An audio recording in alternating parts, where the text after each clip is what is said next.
With us in studio, he's back. I think we've talked to Guy 8 times. Well, my maybe? wife, Has it been 8? My wife just redid our old studio that you had been in. Right? Okay. Oh, really? And your signature is the largest. Monique tried to outdo you, but you well, were. she's larger. She, in more ways than one. She's coming for people right now. I would know. watch. She's spicy lately. I don't want to get on her bad side. But lately, Monique's You never not been don't want to spicy. get on her hungry side. Monique is good people. We go way back. But you have the largest signature on the wall, and we left it. We just left it there. So my wife's now her new studio for her business is nice. all been redone except for Guy Torry. Like you're still presented, but hey, Guy Torry's here. I made it.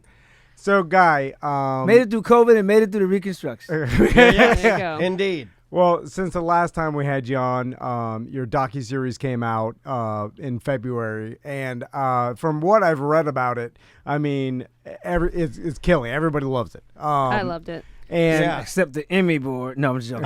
Really? We almost got a nod. We were nominated. We were up for the nomination. so, We made it that close. Well, do like- they tell you that? Yeah, Okay. because there's a whole FYC thing you go through. You go to these panels and things like that, and you pander. And but it was to be mentioned they only had 10, and to be mentioned Who in the that hell 10 beat was you? We're gonna fight him. It was really good, and the amount of stars, the amount of people that you don't regularly think would talk, even in a documentary or a docuseries. I mean, you had, I don't want to spoil it, but I mean, you've got the biggest of the biggest in there. You know, you've got Chappelle, and then people that have passed through here, like Earthquake was on there. Earthquake, talking Tony about- Rock. Tony Rock was on there. Your brother's in there. My brother Bob Saget, Yeah. man, was able to get the interview before his untimely. And we passing, killed him. man. We killed him right here in Orlando. Man. Telling them Yeah, they'll- was he? Yeah, it was. Yeah. Yeah. And we were the show that Oh, everybody yeah. started interviewing, and they're like, because we were okay. It made its rounds. You Right. don't know this, but all of our listeners know this. It made its rounds that we were the last interview that Bob did. Not true.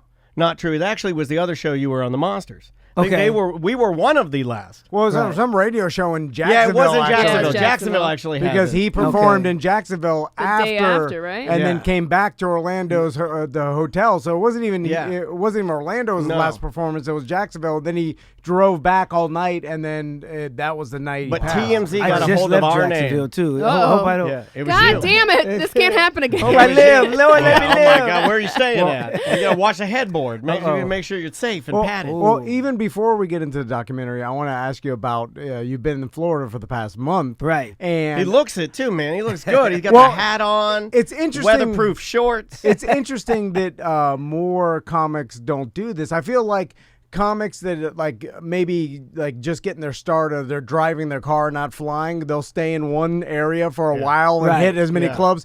But you're like, why go back and forth every single weekend? I'm just gonna stay in To here, LA, right. and then hit Miami, Tampa, Jacksonville, Jacksonville. yeah. So Yeah. what is that something that you started doing in other places?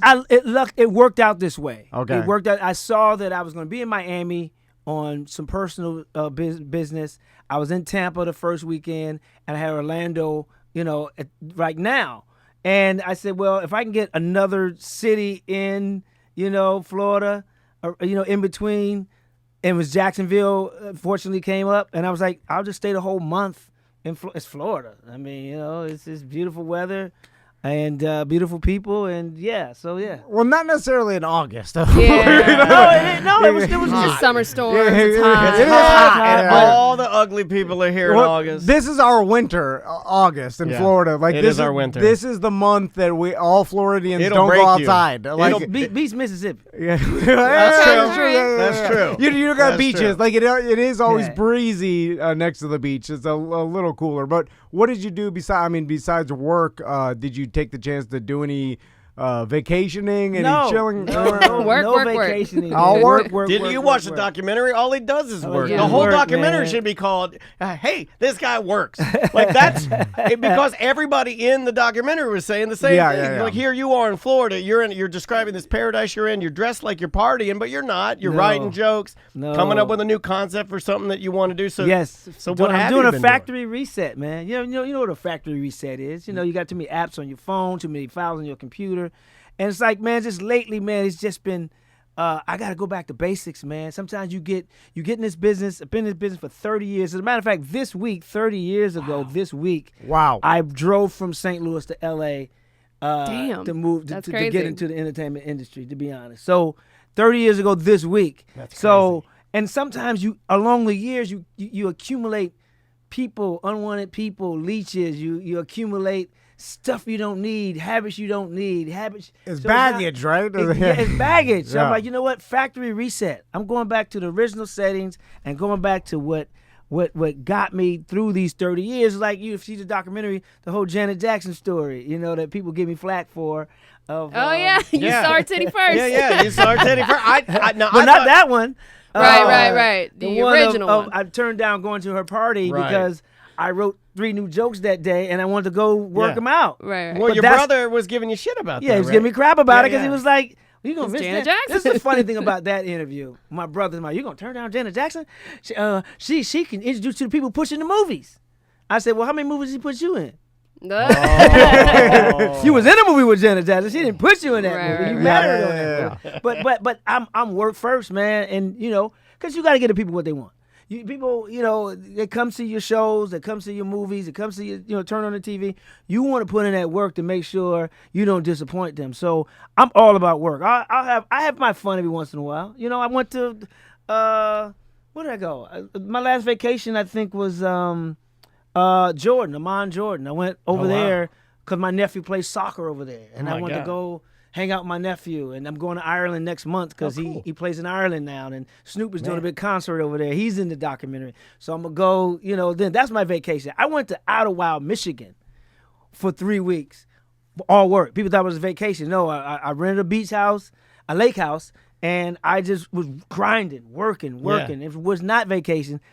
I didn't know it was caterpillar season, but caterpillars attack the whole damn. What? I don't like caterpillars. A lot of people don't, man. No, I'm with you. I don't Caterpillar like 'em. season. Yeah, We got every the- 3 years for 3 weeks, caterpillars invade Outer Wild, Michigan, and I've never Outkast did heard a of movie this. about Outer Wild, but this is Outer Wild, Michigan. They fictitiously did Georgia, but anyway, I'm a workaholic.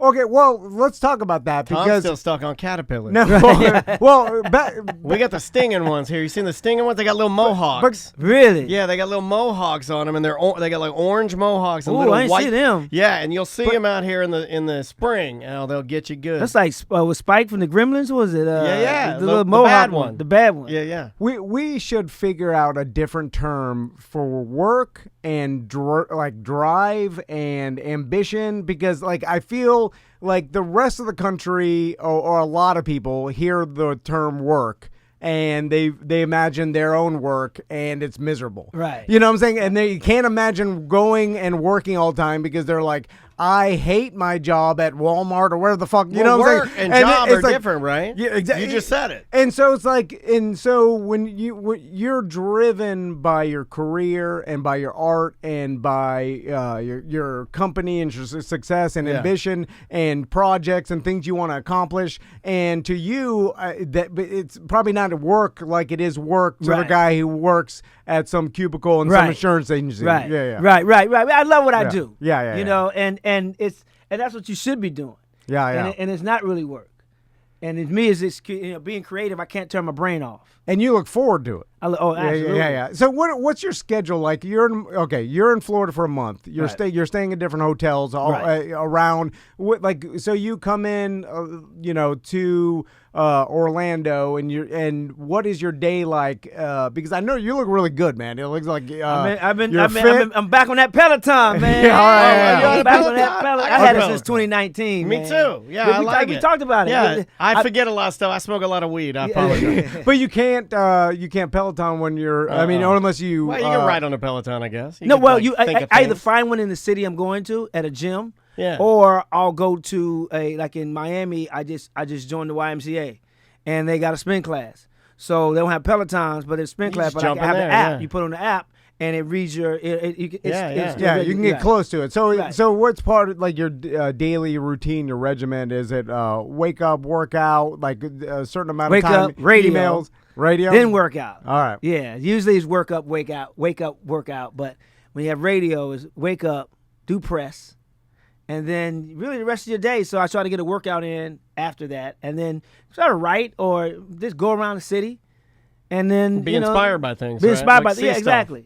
See, I need to do that. Like, I can't get my workouts in the morning though for some reason. I like to work out in the morning because if I wait too late, it's not gonna happen. Yeah, you'll just it's not gonna happen. You'll just ease it. I like out to of do the it day. first thing in the morning, but because I'm back on this new thing, this factory reset. Yeah. I got to get it in every day. So, Guy, I want to ask you this, and I was thinking about this a lot, and thinking about your documentary and Fat Tuesdays. Drop a bomb on him. Well, in the '90s and comedians in the '90s, as opposed to comedians coming up today in 2022, right? And I thought of this analogy, and you like sports, so love sports. I thought about this analogy with like athletes, like football players in the '90s compared to football players today, right? And then you start looking at like obviously you see the transition; they're becoming faster and more technical, and their speed is getting better and stronger, and like the sports science is better. But in the 90s, they had a lot more adversity, right? I mean, Jerry Rice had to worry about getting killed in the middle of the field, that guy. because you were allowed to get. And same thing with quarterbacks.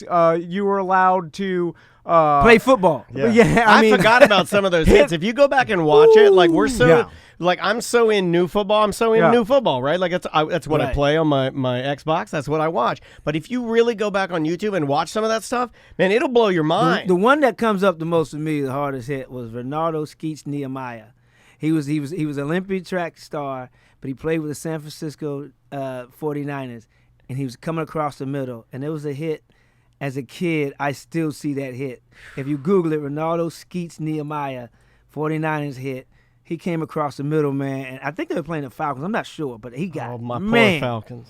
Oh my God! And so I started looking at that, and then I started making the analogy. I was like, all right, comedians in the '90s didn't have social media and had to come up, and even if you were super talented, that didn't guarantee success. You still had to grind it out. You had to there was a process. I mean, just because you're grinding, you got to be grinding the right stuff, right? And you got to get in front of the right people to make the right decisions to get you past. Right. And people forget that in the '90s, it was a different culture. It was a lot more racist, like as you know what I'm saying. Like, and that still played into it. A lot more adversity, especially if you're a black comedian and stuff like. And then so that molded some of the greatest comedians ever. But this is where it shifted, though. All right. See, in the '90s, Def Comedy Jam was our social media.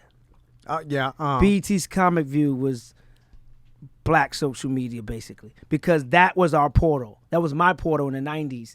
Was Def Comedy Jam. Now the portal now is basically social media, is the TikTok and the Instagram and the Facebook and the YouTube. But the 90s was just a special era, man, because it was really black excellence, man. It was like that Clinton was in office.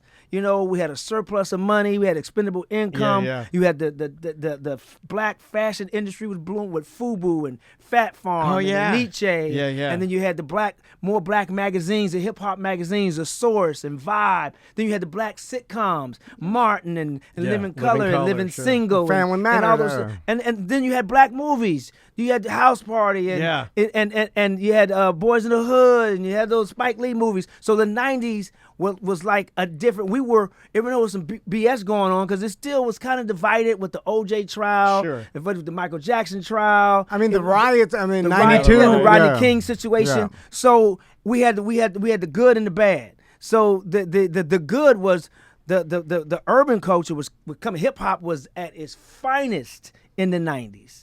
At its finest, Tupac, West Coast, East Coast. I mean, you brought that up. I read a story about there was a situation where you had the chance to go hang out with Tupac one time. And and you were like, I probably should. It's in the documentary for sure, man. It was I was at a concert across from the Comedy Store where I did Fat Tuesdays. Yeah. The infamous comedy night, and I think it was LL Cool J and the Fugees at the House of Blues. Jesus. And I went to the concert, and Tupac was there. And he was by himself, you know, in a convertible cream Rolls Royce. And he was like, yo, what's popping tonight? And Fat Tuesdays already ended. Comedy Store was closed because the concert went late. and he was like, "What's popping tonight?" And it was this lesbian club called Peanuts that some of the baddest bitches and was in that bad boy. And the only guys they let in were guys if you're a celebrity, right? Okay. So Peanuts was popping. It was Tuesday nights. Peanuts. He said, "What's popping on tonight?" I said, "Man, there's Peanuts, man. It's a lesbian spot, man. Some of the baddest bitches." And he was like, "Oh, let's go." And then I was like, in my mind, like, yeah. And then I was like, wait a minute, it's the height of the East Coast West Coast rivalry. Maybe this isn't a good You're in a idea. convertible Rolls Royce with no security. Hold on. I'm like, Let's this take is a back beat. in the day for those of you who remember pagers. Mm-hmm. I had a GTE pager, and I act like I got a page from this chick. I said, "Oh man, this little broad." I've been waiting She's for gonna this. meet me, and she in front of my crib, man. I told her to meet me there. "Oh man, go handle that. Where's this club?" I said, "Oh, it's on Santa Monica Boulevard, way at the end." Da da da. And he peeled out, and I was like, "Whew, dodged that bullet." But, looking back, I'm like, man, I should have hung out with Tupac. But I had other opportunities. I hung out with him. on Yeah, other yeah, occasions. I like that But- you have a collection of stories of being invited places and then turning it down to go write jokes. I love that. Janet Jackson, I gotta write jokes. Tupac, gotta write He's a jokes. comedian nerd, Hey, Barack right? He Obama's turns down in the it. party. Well, to go Hey, right Barack's here. No. Barack, you have to wait. I've actually met Barack about. Did you but go write jokes? That party, that one I actually went to. Tommy Davidson and I had the same agent at the time. All right. And Tommy Davidson was supposed to host this fundraiser for this guy who was running for senator, Barack Obama, senator in Chicago or whatever. There you go. U.S. Senate. So Tommy got sick, couldn't do it, And so my agent said, "Hey, we need a favor. There's this guy who's Tommy's supposed to host this event, and he can't host it. Can you go in? This guy is named Barack Obama. I've never heard of him." They said, "Well, they say he's going to be the first black president." Yeah, whatever, that'll happen.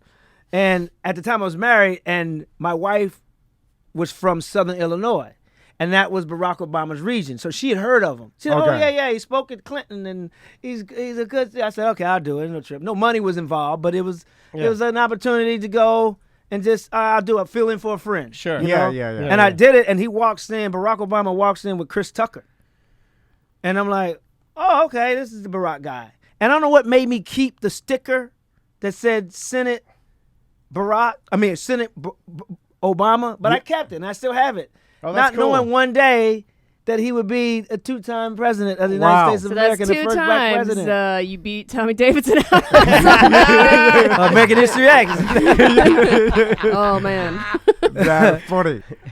So with the Fat Tuesday documentary, once it came out, I saw the press about it. It's everybody's giving a rave reviews. What's been the media tour like promoting it? What's the next step with that, or is that chapter closed? Because we've talked to you for years Yes. about even preparing, 7 years ago when you were like telling us about it, like, hey, I'm getting all the clips And together. it made it better knowing how long you've worked on it, like Man. knowing that, like, we met him when he was just collecting the stuff. Right. We How do met you find, like, that's what I was Yeah, going to ask. good How question. do you find all that old footage? Who has that footage of I'm a stuff hoarder. from, like, so you have it. My mom is a hoarder. My dad was not a hoarder. So you have all those I'm clips from the both. Comedy Act Theater and everything you held yes, on to?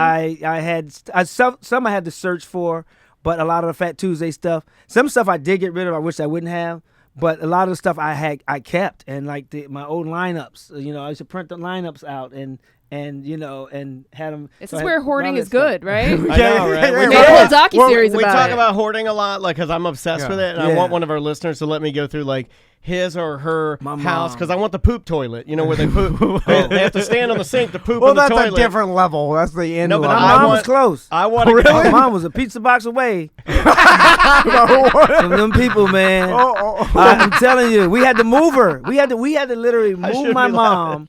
And she was always a hoarder, but my dad kept it in check. But when he passed away, Oh, man. it went full blown hoard. She's a What, like the aisles and the man. pathways, to Man, the pathway to the computer. yo, she could have opened up a Ziploc bag factory. Yo, she kitchen? washes them out and saves them. Oh, Mom. stop. Yeah, Yeah, my yeah. mom used to do that. My mom would wash paper plate. Mom, we have fine china. My mom She's would wash bad. out Ziploc bags. But was it piled up like aisles walls through It was the getting house? there. Oh, okay. Yeah. We had to rescue her like Oh. 6 years ago. I'm sorry. And then we got rid of a bunch of stuff, and then it got back that way again. Yeah, and we finally yeah. said, you know what, we're gonna move you into a new, because she's older now anyway. The Right. house was got too big for her. Yeah. After my dad passed away, so it was like, you know, Jesus pictures in every. She had every ethnicity of Jesus in that damn house. I didn't She's know. diverse. It's like hedging your bets, you know. I didn't know. I knew Jesus for everybody, but I didn't know it was a. There's an Asian A Jesus. Asian Jesus, Yes, there there's a is. gay Jesus, there's a Jesus with a black Jesus with a shirt off and he's in the a woman garden Jesus. with dreadlocks and his pose. We were obsessed with black buff Jesus. Yeah. Too. There's a But they got an ex-con looking Yeah, Jesus, with and then they got the tattoos. gay one. Yeah, it's like, Gay one, he's right. holy Jesus! Been at the flea market. They got all the. They got the Jesuses. white Jesus with the blonde hair and blue eyes. Were the Jesuses hung up on the walls, or were Yes. they piled up? They were on everyone. My mom and Yeah, now come on, man. she's Respect for Jesus. No, You're well, not yeah. gonna leave him on the ground. You're right. Yeah, you don't need Jesus. It's Jesus. You Yeah. put Jesus on the They wall. got crosses with one arm broken. Jesus is hanging by one arm. Like mom, you get. That's cool, Yeah, Jesus. yeah, he's just Yeah, chilling. Banksy's holding a balloon. You know. He's got so many roads. We grew up Catholic, Yeah. so I was an altar boy for 10 years, untouched by a priest. Did you have to get like a therapist because you go through you can't just throw the stuff away because get attached to it, yeah. you have to part with this each is what we Jesus. Did. This is what we did. Okay. This is what we did the first time. We sent our mom to Atlanta on a vacation for 2 weeks, This is smart. and we went in. We didn't tell her shit. Oh man, this is no, like that. dude, This is this what is they do. traumatizing Here's for her. Here's the thing. This is what they do. Extreme House Makeover. Right. They send their family Right. away. Yeah, but We went in and we did work, but here's the thing: we organized. We threw away a ton. Literally, it was a ton. It weighed a ton. Oh my Literally, God. so we had to take it to the dump and they weigh it. Yeah. So we got rid of a ton at the dump. The other stuff we gave to, like, you know, my dad's old stuff. We gave to like the veterans home, Yeah. his old clothes and Sure. stuff. Yeah, yeah. And we gave to women's shelter some of her old stuff she couldn't wear anymore. She ain't fitting in the dress anymore. Your ass is too big, man. And so we gave a lot of stuff away, and we threw a lot of stuff away. Then we took stuff to the dump. So that was it. And then when she came back, now we were afraid. 3 things was going to happen, right? She was either going to love it, hate it, and have a heart attack, Yeah. or throw a root on us. My mom is from the South. Was she gonna put a curse on you or something? We were scared. Yeah, my mom. What is that, a no, juju? Yeah, Yeah. mojo. She gonna put, yeah. I don't my mom wanna, is- my- if I she got- disrespect it, I'm gonna get it. No, she got spells. I'm just saying. She's Catholic. She speaks in tongues. My mom is strange, but I'm telling you, things happen and people have disappeared when she goes to the closet. Well, did she freak out? She freaked out, but didn't, and kept it calm. We know she was relieved because we knew she couldn't handle. Probably just got overwhelmed. She was overwhelmed, but my mom is too prideful Sure. to say anything. My mom, my brother Joe gets the ego, the arrogance from my mom. My mom, I told my mom, I said, "Mom, you really arrogant." You know what she said to me? "I'm not arrogant. I'm spiritually bold." I like Hold on, that. that's a T-shirt. what is That's that? good. I could sell 100 what of is those that? to old white ladies and black ladies. So when she turned 80, she'll be 85 this December. When we turned 80, God bless her. I named her. Her party of her theme was spiritually bold That's It awesome. sounds like a program for fitness. or arrogant people. Well, but for old ladies, it's Yeah. great. It's Yeah. so cute. Now, what about your own house, guy? Do you notice you start Oh, start wait. piling up? a Man, little? you got. He's I'm just saying it runs in the family, and all of a It sudden does. you're like It's you in the get family. a little pile. No, Oh, no, okay, but okay. in my storage unit. Yeah, there it is. He had to dig But through it's that like to the get the storage footage. unit. Yeah, it's he knows how to compartmentalize. And that's the Literally. thing. But even that got out of hand. And I recently, before I went on this trip, Florida run, I hired a woman who's an organizer because I needed Nice. someone to You need that, tell Tom. me why I don't need I know. this. Yeah. And when I gave away, I'm OCD, right? I gave away 60 pairs of Adidas. Wow. All I wear is Adidas Yeah. when it comes to athletic. That's your brand. They were probably These are brand my new, nice as hell too. Some of them were right? nice, some of them were Right. cool, but I said, you know what? Why? You got any shell toes Yeah, in there? you haven't Okay. worn Yeah, I them. gave no away more. my shell but, toes. no, you got bigger feet. No, I don't think I'm you not, guys I'm have the same not. size. You I'm got not, bigger I'm feet. not. Well, just Yeah. genetically, I know. I know how things work. But I gave away 60 pair of Adidas. That was tough, but I have to finish. I have a phase 2 to go through too, because I have all my old cassette tapes. What? That could be gold. 30 man. years of cassette tapes. I have 30 years of CDs. Yeah, I had to get rid of all that. I don't know how long DVD's been around, but whenever DVDs were invented, from that time they was invented, I got rid of most of the VHS, but I still got a lot. I still got a ton. So I still got those to kind of go through and get rid of. And so but slowly slowly. But part of me is that whole, man, if I do another documentary, I'm gonna need some of this stuff. Yeah. You know, so well, the DVDs, like Legally Blonde 1, you could throw away. Yeah. I don't think he owns that one. I'm just saying, whatever DVDs, it's all on stream. Hollywood. It's all on Netflix. I would love it if he said Legally Blonde 1's his favorite. Well, the personal stuff you have of your that you keep, but all the DVD. I tell my wife that she has all. I went through all mine. CDs. That's like cassettes and CDs and DVDs of like, if I can't find it on the internet, then I'll keep it. My goal but if I can, I'll get rid of it. My goal is to burn the DVDs, put it into my iMovie account, and get rid of the DVDs. Because sometimes you want to watch an old movie. Because like during COVID, I went to my storage unit and got all my DVDs in case we were like locked down forever. And if I want to watch a movie, they were right there with me. I took them out the the jewel cases. Yep. And just had them on the big spindles, and I alphabetized them by alphabet. And so I had A's, B's, the C's, the C's, whatever. And so, but now I want to get rid of them. So I want to burn them into iMovie. I did that with my music, or whatever. and it took I burned every CD I had. I need an app. I need an app that does that. So we're talking. It's actually what she's saying is easier just to go Jack through. The Ripper. It used to be Jack the Ripper. It's they got stuff like that, but it's easier just to go like, is it there? All right, it's there. So but even if it's there, you got to pay for it. Like even if you go, you still got to pay $4.99 for it. When I got it, I got it sitting right there. Yeah. I don't even have my computer. Doesn't even have a CD. Like there's. I have an external. Yeah, but I still got my DVD player. You still got one. I still. Yeah. Oh, you're good. Then. You're good. Because I edit a lot. And some of my stuff that I've done, sure. I'm working on digitally putting those into a system and on a hard drive separately. But still sometimes you just want to have that physical. It is cool having it, and the quality's better. It really is. I was just talking about getting rid of my cassettes. I thought just throw them away, but I'm like, wait a minute, I got the Saint Lunatics mixtape, like demo, before Nelly broke off that himself, and he was still with the. I still got the one that they actually gave me out the trunk of their car. Yeah, and if I just would have thrown all those cassettes away and not gone through them, I would have got that would have been gone. Like Eminem personally handed my wife a cassette single of one of his songs. That she still has. It still has a shrink wrap on. Yeah, I cool. still got Country Grammar. Yeah, that's awesome. When from 2000 when he performed it, before he performed at the Super Bowl halftime show at the next year. But I still have Ron Artest at a Laker game giving me his rap album. When he got kicked out, I still got that. Listen, all I hear is hoarders justifying their pipe. As this guy's talking, his garage is full of trash. Well, you know what I just thought of? Okay. Ask him about the paper mache doll in his garage that's been living there for 10 years. But that's lazy. That's my wife. Doll. My wife's a hoarder. That's not me. Anyway, you know what I just thought of? But you a one. You know how? I ain't able. But I just thought, how like check cashing places get a bad rap for being like predatory and like opening up in neighborhoods and like you're taking advantage of poor black people.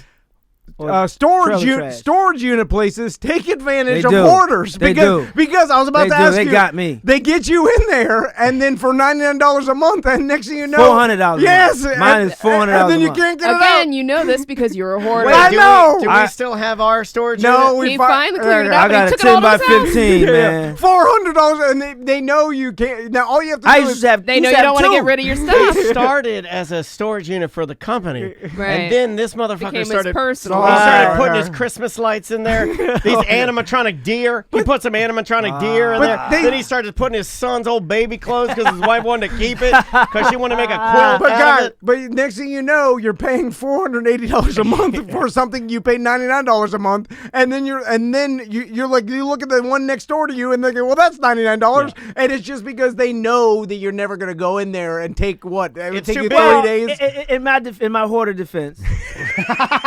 How did the interview go to this? We've been talking about it lately. It's I also use it for my storage for my merchandise. Yeah. So it's there. I used to have old furniture in there that I'm like I ended up giving away because it's like whatever. Give it to my brother, the one I like. Oh, no, we were gonna ask about that. Scratch that off the list. So I use it for other things too, and stuff like nowadays with social media and all these people doing sketches and stuff like that. I have some wigs. Containers of like Like old props. cell phones, an old flip cell phone in case I do a sketch. Yeah, that I need that. Cadillac Pat would love all that stuff. I got my dad's old phone with the case. And with the cord and the carrying case. Oh, the bag phone. The bag phone. Yeah. I got my dad's old bag phone. So some things that Torry, you sound like your mom right now. Like if you, but you know what though? It's organized and labeled. It's not like all willy nilly. So it's like organized hoarding. Yes. Okay. So that's my dad. So I got the best of my mom and the best of my dad. All right. And I know when to get rid of. So I know when to throw out. My mom doesn't know when to throw out. Wait a minute, that's Yeah. what I do. You guys, they bust on me all the time because under my desk, I cleaned it up this week, but I keep every box from every cell phone, every computer, every I little did too. thing I got rid of. I got over that. these microphones. I had these boxes, the other. I used to do that. I got rid of mine. And then I hold on to them in case I ever need to sell them. Right. Because here's the thing I figured out early on that it took Guy Torry coming in here for me to realize this. This is how I make a sale. If I show up and I got somebody that's like you on the line and I show up to sell this microphone and it's in the box, you're already buying it. Yeah. Because you saw the box. I got you with the box. Yeah. The microphone doesn't even Presentation. need to work. Yeah, because you walk in and you're like, oh my God, this guy keeps stuff But nicer. how often And- are you actually selling any of that stuff? I did pretty good with iPhones. Now, you don't really do them anymore because you roll them back in. But back in the day, like early. No, I keep my iPhone because I shoot with them now. When I don't use them anymore, the cameras are still great. That's true. When I did my comedy And they kitchen still got show, Wi-Fi and everything else, yeah. doing COVID, I had iPhones. I was shooting it with to make a pilot out of it and presentation to shoot it. The cameras are still good, so you can get different angles from those iPhones. That's why we give them to our kids too. They're still good. It's just Wi-Fi good. Right. So, Guy, not to go back to it, but do you think that that coming up in comedy a certain way and having to go through like grind out a path for yourself and like make yourself popular through the grind and stuff, what people had to do in the 90s before social media, do you think that made them better comics Absolutely. on stage? And do you think now we'll never have a group of comedians be as good as they were because of current day situations Culture's in changed. society? Here's the thing. I applaud this new generation. Bob Sumner, who is a great talent scout, he recruited and booked every comic you've ever seen on Def Comedy Jam. Not all Def Comedy, but on Def Comedy Jam. And he calls them social medians. That's his term for this new crop of comedians who I never heard applaud. that. Yeah, it's social medians, and I applaud because I think that's a different skill. It's not stand-up skill, but it's a different skill to be able to do those sketches and that amount of time and make them funny, make them relevant. But the ones who are doing stand-up, we as in my generation, we just want them to put the reps in on stage because you can have the best of both worlds. Because here's my thing with that is whenever I do a comedy show, I'm thinking about someone who's coming to a live show for the first time ever in their life. And I'm their experience for the first time to see live comedy. I put pressure on myself to do a great job so that we can have a live customer forever. Yeah. So next week they can come back and see Tony Rock or Gary Owen or Tony Roberts or, I want them to keep coming and see live comedy because I've been to some of those shows with some of the social medians and they suck. They're not great on stage. And I've seen people get up and pop up like toast and walk out. Yeah. So and that could have been their first experience of a live comedy. Now we've lost a live customer forever to live stand-up comedy because that's their first time experience. Oh, this is what it is? I might as well just watch it on my phone or watch it on my iPad. Right. So that's the only thing is like if you're going to do stand-up, get on stage and put those reps in. You can't get better at stand-up comedy without putting in the reps. Every situation. I put myself in situations like to lose so I can win. And going in those hood rooms. You go in those hood rooms, you got gangsters. In the 90s, had Crips and Bloods. So you got to be able to make them laugh, not piss them off, and and even when they're heckling you, and get out there with your life and dignity and pride and ego intact. Well, okay. So follow me here with the social media comedians nowadays. Social medians. Social medians. They're promoting like, hey, I'm going to be in Orlando at the Improv. Come see me, and their fans are going to see them. Yes. So essentially, they're performing in front of their own fans, which I feel it's a little more closed circuit. Yeah. Doesn't sharpen your skills as much as if, like, for instance, you talked about this on the documentary, like Fat Tuesdays. Like there were comedians that were afraid to perform in front of those crowds because the crowds could be harsh on you, and they were scared of it. That's why people gave so much Steve credit Harvey to Bob breaks Saget. it down in the documentary. Yeah. He pretty much breaks the crowd down. Like so that will make you better than performing in front of your own audience that already knows you. You know, you got to build an audience, right? And it's funny you say that because when I talk to young comedians a lot, it's like if you're on the road a lot as a comedian, you can be jaded by that because when I do my shows at the Improv, most of the people in there are Guy Torry. I hate the word fans, but they come to see me. Yeah. They like my brand of They comedy. know you. Sure. They've seen you. There's a few new people. Yeah, but the majority they like what I do. So it's a home game for me, right? Yeah. Right. I don't perform in LA a lot because I'm never there, right? So when I go back to LA and perform, it's a different energy because you're just going. You may not be advertised, so you're just going up on a random night. Sometimes you're advertised, but it's like the same day, so you're not gonna get a whole horde of people. You're gonna get people who may not be your fans. So it's and then you're not the headliner. You're on with other comedians who are just as funny or famous or more funnier and famous than you. Right. Yeah. So you're kind of like, it humbles you. Yeah.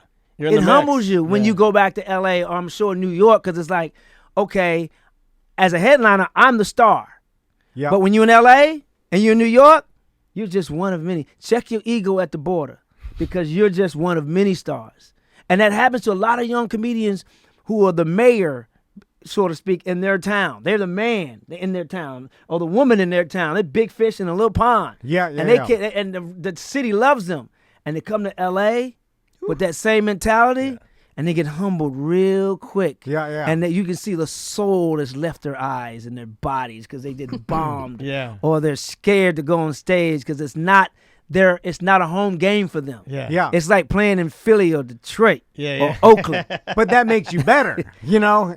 But it does make you better. And I feel like the social and how you medians, handle it makes you better. But the social medians now, like they can opt not to do that, where that wasn't a choice back and then you had to do it. That's like saying skipping leg day. I'm not going to do legs Yeah, today. so now- I'm just going to work on my arms. So Now you're built like a rooster. So now you're like, hey, this is uncomfortable, so I'm not going to do that. Like, this is harder, so I'd rather just stick to selling out a venue that I booked through my own audience and get it up there. And therefore, I'm wondering if a generation of that, fully formed. I'm wondering if generations of that are going to dilute how strong comedians can get. And then you do a special, and the people who weren't your fans see your special, and you didn't get them because you didn't put yourself in situations to fail. Yeah. I put myself in situations to fail so I can win. Yeah, 100%. I do it all the time. I'll go play a hard room, a very tough crowd, because you got to be battle tested.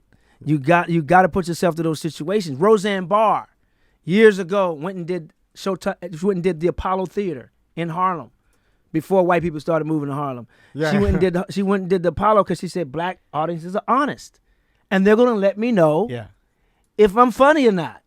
And you have to do that, otherwise your home game every time. And you got to put yourself in those situations to where By the way, she was a tough ass bitch. Still is. But like think about all the stories. She still does what she wants, I guess. Yeah. You know, I mean, I didn't follow much of her after the show got canceled. The That's political the whole- thing, I don't want to get involved in that. Right. Like, think about the mentality to go out and sing the national anthem shittily. She was trolling. Yeah. She gives no fucks. And then, that's a fucking ballsy to do. Ballsy is just crazy. Yeah. And we as comedians are crazy. We're dark, twisted individuals on the inside. Yeah. We're fucked up. We do comedy to mask our dark situations on the inside. This is all a mask. You look at the Will Smith situation. Yeah, right? okay. I was going to ask you about that. Will Smith Have we turned on him as society? Have we said, man, we don't think you're genuine anymore? That was do a we? bitch move that he did. Yes. yeah. He's not. He's still one of my favorite actors. As professionally, I think he's the roles he's taken and what he's done. I'm a fan. Yeah. Right. Yeah, but of I'm also a course. fan of Chris Rock, who's one of my favorite comedians. And that night, it hurt like hell that happened because two of my favorites, going at each other. Did you watch it live? I watched it live. Yeah, I watched it live too, and I will and say it was it hard. fucked me up. It was hard to watch. Did you thought it was a bit at first, like everybody I else? did. Like, I did at first, well, and you then know these guys. Like these are Yeah, people you know. and I'm So like- what do you think? I'm like, what's going on? And I'm like, what the hell is going on? And then it when I started looking at it, I'm like, As soon as Chris Rock said shit, I was like, oh, this isn't fake. But I thought he's not cursing on I stage. still thought it was just Well, was a Will bit that Smith got was- off the the No, train got off the track. what he did was here's my humble opinion Yeah. of the whole situation. And you're Right. in that lane, so Right. this makes more sense to me. Yeah. It was a bitch move. Will ain't no punk. I think comedians are dark individuals on the inside. Our comedy, our tomfoolery, our fuckery is our mask. If you read Will's book, he had a very dark upbringing, right? And his goofiness and his jokes was his mask. He's wired like a stand-up. He could have done stand-up and done very well at it. yeah. But he didn't. He chose to do it in his acting and in his music. So he's from Philly, he's no punk. But so that Fresh Prince of Bel-Air was all his mask. If you look at the new show, Bel-Air, that's closer to the real Will Smith. It's a dark show too. That's closer to the Yeah. real Will Smith. You can only pretend for so long, Yeah. right? And this is my own humble opinion. He may be like, "Oh, that's all bullshit," but I, in outside looking in, because I've been knowing Will forever. I mean, we're not buds. We don't Yeah. call him up and go have a beer. But when I was a PA on the Martin Show, a production assistant delivering scripts, when I had to deliver scripts to Tisha Campbell's house, Will would be over there. Will and Jada and Dwayne Martin, they'd all be there cracking jokes, playing the Dozens, and Tashina Arnold. They'd all be joking and laughing. So Will's a jokester. Yeah. And so what happened was like, come on, Will, Yeah, I've what the seen hell? you do this all the time, Yeah. joke with people. That was and That crossed the that line, was the yeah. one. So in the whole, and when you see Marlon Wayans' new special that he just taped 2 weeks ago, he explains it beautifully. It's one of the best written stand-up acts I've seen All right. Great. in a I minute. can't wait to see it. Yeah, Marlon Wayans killed it. He was in Tampa. When I was in Tampa, he was in Tampa. All right on. So, but Will Smith to me is like, you know, he pretend for so long, and it's like it got just to the point where I think he chose the wrong venue and the wrong, time to do it. Yeah, wrong place, wrong time. Wrong place, wrong time. Chris Rock showed a lot of class because I ain't that class. I'd have beat Will's For ass real. right there. I don't know how he kept his composure. I'd be like, fuck these awards. Yeah, I'm because they didn't one guy. protect him either. Where was the security? It Like- looked like if you look into his eyes, if you watched it, I watched it recently. It was on, somebody was rerunning it, and it Right. just happened to be on. I'm watching it. If you look at Chris Rock's eyes, there does look like there's a visible moment of Oh, of yeah. that What the fuck just pendulum, happened? Like, of like he's trying to decide as a human whether or Right. not to I'm gonna Right. go in, Right. or I'm gonna push this guy off this, like I'm gonna Right. do something bad, Right. Guy, you know the business, and it's when I saw this and I had time to process it. I'm like, well, this is a fucking multi-million-dollar slap because Chris Rock is going to turn this into a comedy special, and everybody wants to hear. He's already his opinion, writing. and he's going to write it and Oh, sell yeah, it. he's a genius. and Yeah, he's going to he's sell it to Netflix, and this is going to make Chris Rock millions of dollars. And so, one slap? I'd take a slap for fucking millions of dollars. So Yeah, I ain't that's doing happening, right? Like he's turning this into a Netflix special, and he's Right. selling, or someone he's going to sell it to the highest bidder, right? Right. That's happening, right? I mean, it could. It You could know, be. guy. It could be. I mean, You know. he's that genius of a guy to flip it. But it's weird because because he hasn't talked about it, so he's gonna. he talked about it once. I think it was people were. This is what kills me. People were mad because his ticket sales went up, yeah. and they expected him to talk about it, and got mad when he didn't. Like, Right. he didn't talk about. That's all you guys came to the show Exactly. for? He's not gonna waste He's it an in one amazing show. comedian. He's gonna write a special Right. and sell that shit Obviously, to the. these people don't know what I forget. Who's which gonna pay comedian. the highest? Amazon, Netflix, HBO. All of them bidding on that. They're gonna Right. fight. Yeah, You're gonna but- make $5 million. But comedians, $5 million. 10 million? I mean, what do you think, guys? Dave $55 million. Like, it's gonna be because everybody wants to hear it. But comedians, they craft those Yeah, I jokes. know. This isn't. They don't just get up there and say, "Here's what happened to me last week." Yeah. get up there and you tell a perfectly crafted story, and it has a point, and it has punchlines, and it's callbacks and different things that you want to do with it, and then they're idiots you expect them just to get up there and improv about what happened. And here's the thing. What people, that's not how it works. Here's the thing what people need to continue to understand. Comedy clubs, that's our gym. Comedy clubs it's not the theater, it's not an arena, it's not a special. It's where we work our jokes out. It's where we go to test the material, to see if it's going to be funny or not, or like you said, to craft it, to write it, to make the callbacks, the whole thing. And when you come to comedy clubs, you're seeing a work in progress. It's not the finished product. And so he's not going to do a big theater show and be working on that much material at a time. Chris Rock is a genius for rolling up his sleeves, getting into whenever I go to New York, I hang out, I go to the cellar, the Comedy Cellar. And Chris Rock or Dave Chappelle is always popping in, working out that shit that you see on the specials. Yeah. And that's what when you come to a comedy club, like this weekend after Atlanta Improv, I'll be there 2 shows Friday, 2 shows Saturday. Look at that. But when you come to the club, we're working those bits out, and some of them you may have heard before, but we're still polishing it. It's still not. It's not there. It's not there yet. So, but Guy, this is what I know this is gonna happen, and he's gonna sell this comedy special. But I did think about that. I'm like, but he's gonna have to work out the material. Like he's gonna somewhere. But then I haven't heard anybody because. If he was working out that material, someone in the audience would talk about it and it would be reported because so I'm like, or he could do it completely different, where he never talks about it at all on stage and writes a book about it, or not specifically about it, but about himself, and includes that in it. But that's not his craft. His craft is on stage, right. but maybe he doesn't want his whole thing to be about one moment of a slap that want wasn't his comedy. Yeah, but exactly. But you know, he's going to form the special around it. That's an interesting point, because if you look at Chris Rock, as far as I can remember, when I think of Chris Rock, he's never been a guy that really open up and make himself vulnerable like that. Like Kevin Hart does, and like I've been doing now. I could see that. Where he would, but this would be the perfect time for him to do that. New phase. Yeah, that's good. To do a factory reset. Factory reset, yeah, man. And like let people know who the hell Chris Rock is. And that would be a great epiphany. It's disarming and very vulnerable, and just very vulnerable, because usually he's the bully on stage. Yeah, he's coming at you. Yeah, he's coming at you with politics. He's coming at you with situational What's first special? stuff. What was the big one that bigger and blacker? Yeah, Bigger and Blacker. Like, wasn't it first, but it was one of the ones that really like launched him. But even the album back. cover was like, bam, coming at you. Yeah, and this made him. It's almost like Tiger Woods in a way. He was invincible because he was the bully, and not in a bad way, the bully on stage with boom, boom, boom. He's definitely confident. And then when Tiger Woods got caught cheating, it made him vulnerable. And now it's like you saw his eyes were different.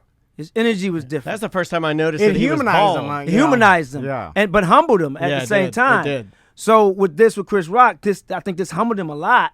And I think it would be a great time for him to start being more transparent and vulnerable and become a different Chris Rock, because he did it before. When he left Saturday Night Live, Chris Rock basically really kind of lost his audience a bit. And the story goes from if I can remember, he went on the road, and we had the same agent at the time. All right. And he went on the road and didn't care about what hotel he was staying in, limos, none of that. He just went on the road with his laptop and his newspaper and just grinded. And just got in the clubs and just rolled his sleeves up and just grinded. And then he did a show. He did a show, and this young comic opened up for him. An up-and-coming comic opened up for him and blew him off the stage, because that comic had an act. Chris Rock had jokes. And that comic was Martin Lawrence. And so after that situation, from what I understand, he went and got in the gym, the comedy clubs, and just hammered out his act, city after city, night after night, writing, popping in, popping out. And then it just so happened that at the same time, I think Clinton was running for office, and Bill Maher was doing his show before it hit HBO. Politically Correct. Yeah, I did it a few times. And he did The Man on the Street, and Chris Rock was doing the Man on the Street and was funny as ever, and the material had changed. He had changed, so he's used to changing, Like evolving, yeah. his evolving and becoming different. This is a great time for him to do that with this Will Smith situation. So when do you think the special comes out? It may come out in 2023. Because he's on the road now. Yeah, he's on now. He just rolled through here. I wanna Yeah, say and 6 he's months ago always or so. popping into. When I saw maybe 2 months ago, I was in New York and he popped in, and he told me, he said, "Man, me, Dave Chappelle and Kevin Hart thinking about doing something together."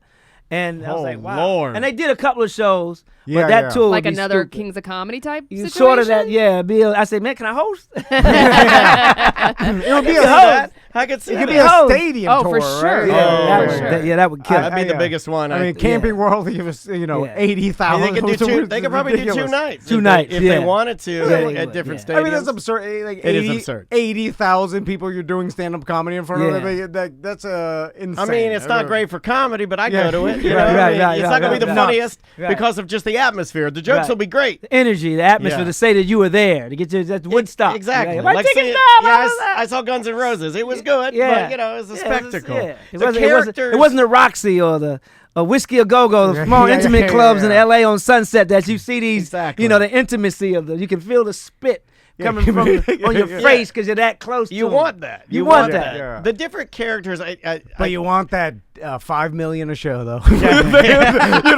Well, whatever the number is. It's Yeah, insane. I'd say fuck some intimacy for $5 million a show. Yeah. A show? You've got these different characters within like your universe of Fat Tuesdays. Not to jump back to it, and one of them Always jump back to it, that yeah. is mentioned just a tiny bit, but it made me laugh. I'm driving around this morning listening to it, and it was Cherry Popper. Oh, ah. Yeah. And so in my mind, I'm thinking this almost reads like a sitcom, Right. where you guys live together and you're trying to like in the point of the sitcom is you and your friends are trying to get this comedy thing off the ground. Right. Where you got this character of Cherry Popper who is a Stripper. he's a, a stripper. male stripper. And was he a roommate of yours? No, well, Or how did because you were using him to get ladies to Well, the to club, be a right? bouncer. I when I first got to LA, my older brother Joe had already been in business, already had success with Def Comedy Jam, the movie Poetic Justice, and all that good stuff. And I moved in, so I was living with my brother, and he had a frat brother who was a stripper in St. Louis who ended up moving to LA to pursue a strip career in LA. I love the idea. I like this. And Awesome. and the dude, man, it was funny because we lived in a split level townhouse, and so the bedrooms are upstairs, and he slept on the couch downstairs. But it was a half closet, about a half bath on the first floor, and that was his closet. In his class, we kept his little stripper outfits, man. and it was funny because it was like this dude. He took his. I mean, he would be practicing in the mirror, man. It was strange, but it was my brother's frat brother. My brother's in Omega Q's, Omega Psi Phi. So it was frat brothers, and they and then And what a fraternity great stick name. together. Cherry Popper, yeah. That is So I was like, yo, I'm doing this comedy night. Hey, man, I can use somebody to play the music, cue the music, And you want to make some extra bucks? He's like, yeah. So, and then I was like, wait a minute, he can bring bitches to the show. Yeah, he can. You know, He got the girl. he got the girls. So yeah, and he'd go there and recruit and bring women to see his show, but he'd tell women at the strip clubs to come to the comedy show. Because it was great, does matter. Yeah, I it's just funny. like when you were just in the documentary, when you're watching this, you're like seeing how grassroots it was, and how Man. like it reminded me of those 80s movies, the bikini car wash movies, where you had to save grandma's car wash or something. So the bikini girls, they'd save the car. Yeah. Like, Yeah. you're doing everything. You're putting the flyers up on the cars. You're Man. running around ringing the doors. Hey, I got a comedy night. I used Cherry to go Popper, to- you got the girls coming. The girls are coming. Like it reminded me of those old school 80s movies where everything had to Yeah. be right, and you pulled it off. I used which to is go, crazy. I used to go to movie theaters, man, with my homemade homemade with Kinko's, but made it myself. I didn't have a graphic designer and crap like Yeah. that. I just had a piece of colored card stock and a Xerox machine. Yeah, here it goes. And no pictures in the beginning. And I would go to movie theaters and see couples, or go to the mall and any couple I saw, like, hey man, you should bring your lady out, man. Last time you took her on a date, man, bring her to a comedy show and give him the flyer. And then so I put him on the spot, like, yeah, you'll never take me out. Boom. Good. I'd go to other comedy clubs when That's people good. leave. Hey, I got a comedy night too. So it was just. You're a hustler. Like now, I'm a hustler, baby. But you know the equivalent to that is in 2022 tweeting it out. Yeah. You know, and This then is so lazy, which is doesn't good. hit the same. It It's doesn't not the hit same, the but I same. do both. I'll still. No, I know. I still don't believe. People say, "Well, why are you passing out flyers?" Because they still work. yeah. In addition to Probably social better media. now because back then you get too many flyers. Yeah. Now when do Yeah. you get a flyer? You're like, Yeah. oh shit, a flyer! Like I still when someone I do, cares. when I do shows in LA, man, I still go to barber shops, beauty salons, and I put up a poster. I'll still put flyers there because the average person needs to see. They need to see it so many times before Yeah, it really yeah. registers. You know, they see it on social media, then they go to the barber shop and they see it. Oh, you see a poster there, and then they may go to another spot, see the flyer there, and then they You may have to hear it see on the it radio. multiple times because we live in such a fast-paced society and there's so much going So on. much There's so noise. much content. There's so many things to see and events going on. It's You like got to remind them. exactly. If you see it over and over and over, like if you see a TV show or a commercial, like you see it over and over, oh, I should check that show out. You know what I Right. mean? It's Yeah. just getting in your head. It's like, okay, Kevin Hart, I'm gonna bring it, Chase. Yeah. Well, guy, I'll check out your I'll XM Sirius check it satellite out. radio Yeah, channel. Kevin. you are a grinder inspiration of mine, and the True. fact that you've done it for 30 years and You you're come up still in conversation, we be like, well, we got to work hard. and you're man. not You slowing down at all. Like you're still like so. You know, Factor reset. I'm going. It's I'm impressive. Going, you know, harder. I don't want to say grinder and harder in the same sentence, but I won't get a wrong message. But I just believe in my mom and dad and still work, man. Work ethic. My mom worked so many jobs. My dad couldn't retire. He retired, get bored, go back to work. Work for another 3 years, retire for another 2 weeks, get bored, go find another. I mean, My dad did that. He retired and then got a job. yeah. is that genetic? That's inside. It's you, genetic. right? Yeah.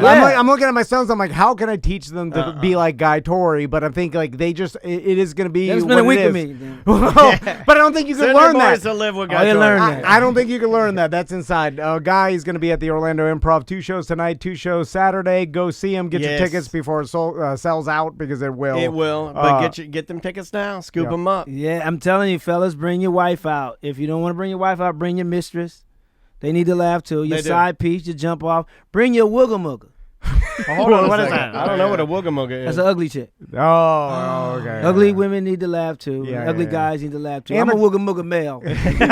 I'm somewhere in between Denzel and Flavor Flav. I'm somewhere in the middle. I'm closer to Flavor than I like to be, but yeah, bring your wooga mugga out. Bring your, come on, they need to laugh. Girls' night. Make it a girls' night. girls' night would be good, Sammy. You bring all the You're tired of ladies going in. out to dinner and you're tired of going to movies. No, come to a comedy club where you can laugh. And if you're going on a first date, it's a great place for a first date. I'll tell you why. Because you get to see where this person's comedy sense of humor is. You can look at what they're laughing at and be able to tell, oh, okay. Oh, they like the dirty jokes. Oh, no, they don't like the dirty jokes. Oh, they like political stuff. Oh, so you can get a gauge on your guy or your girl on where their sense of humor is.